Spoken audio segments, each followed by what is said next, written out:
आम्ही शेतकऱ्यांच्या पोरी, आमच्या बापाच्या कष्टावर चालते ही दुनिया सारी, ही दुनिया सारी. नमस्कार. सर्वप्रथम तर जिने मला जन्म दिला अशी माझी आई आणि तिच्या पावन स्पर्शाने मी धन्य झाले अशी माझी जन्मभूमी भारत माता. या दोघींना मी वंदन करते व गणपती बाप्पा याला अभिवादन करते. सन्मान्य व्यासपीठावरील मान्यवर व येथे जमलेल्या सर्व माझ्या बंधू आणि भगिनींनो नमस्कार. मी संस्कृती रमेश काळंगे व माझा विषय आहे शेतकरी आत्महत्या. शेतकरी आत्महत्या. लोकशाहीच्या कारभारात कोणी म्हणतं विठ्ठल तर कोणी म्हणतं पांडू, कोणी म्हणतं विठ्ठल तर कोणी म्हणतं पांडू. अरे या मंत्र्या पुढाऱ्यांनो, तुमच्या समोर मी माझ्या शेतकरी बापाच्या समस्या किती वेळा मांडू. साऱ्या जगाचा जगण्याचा गाभा म्हणजे शेती आणि शेतकरी. हे एक असं क्षेत्र आहे ज्यामध्ये बेमानी, बेबसगिरी, लबाडी अजिबात चालत नाही. ते असतं ते म्हणजे फक्त आणि फक्त कष्ट, आणि ते कष्ट करून सुद्धा ते निसर्गावर अवलंबून असतं. निसर्ग जर कोपला तर काही परिवारांवर शेतफळाला अशी परिस्थिती निर्माण होते आणि त्याच परिस्थितीचा आहार जाऊन शेतकरी आत्महत्या करून बसतो व आपल्या जीवनाची जीवन यात्रा एका क्षणात संपवून बसतो. तुम्हाला माहित आहे ज्या शेतकऱ्याने आत्महत्या केली त्याच्यावर काय परिस्थिती आली असेल. तीच परिस्थिती मी तुम्हाला एका कवितेच्या माध्यमातून सांगणार आहे. आक्रोश करत आहेत खुडांच्या भिंती, डोहीवरचं छप्पर बदा बदा गळत आहे. कसं सांगू पोटाला, सांगावं करू नको. हितभर असलं तरी ते भुकेने मरत आहे.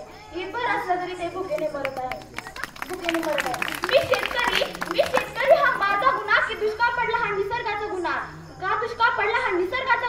नवे सारे जग निर्दोष आहे. माझ्या गळ्याला लागलेला फासाचाच तो गुन्हा. पोरगं म्हणताना बा शाळेतून फी मागितली.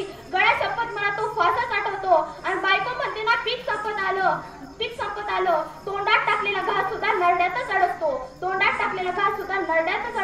तुम्ही सरकारची बात करता. मी तर ईश्वराला देखील शिव्या देऊन बसलो आहे. घामाचा मोबदला मिळत नाही साहेब. भांडवलदार एसीत बसून फूक लावून पैसे मोजत आहे. लबाडीची दुनिया सारी. सत्यमेव जयते मला शिकू नका. काय मला मिळाले मी मरताना देखील प्रामाणिक राहिलो आहे. माझ्या गळ्याला लावलेल्या दोरीची देखील उधारी मी येताना चुकून आलो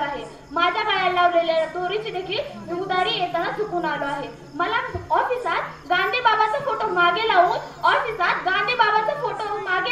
टेबला खालून नालायकपणे लाच घेतात. त्या तोंडावर मला धोंडा फेकून मारावा असं वाटतो जे स्वतःला लोकनायक व लोकनेते म्हणवतात. मला माहित आहे माझ्या मागं पोरं बाळ आहेत. पण मी असून तरी कुठे जिवंत होतो. फी नाही म्हणून पोराला शाळेच्या बाहेर काढलं आणि पीक नाही म्हणून बायकोने उपाशी राहायचं ठरवलं. त्याच वेळेस मी मरून पडलो होतो. आता आत्महत्येचं पाप केलंयच म्हटल्यावर परमेश्वराचा स्वर्ग तर नाहीच, पण नरकात जाण्यासाठी मी आता अधीर झालो आहे. कारण मला माहित आहे माझ्या जिन्यावरून वाईट नरक असू शकत नाही. ही परिस्थिती असते त्या शेतकऱ्याची, ही भावना असते त्या शेतकऱ्याची. भारतात शेतकरी आत्महत्या हा संदर्भ 1970 पासून सुरू झाला. 1995 ते 2014 यामध्ये 2,96,000 एवढ्या शेतकऱ्यांनी आत्महत्या केली. 2014 ते 2022 या 9 वर्षांमध्ये ही संख्या 1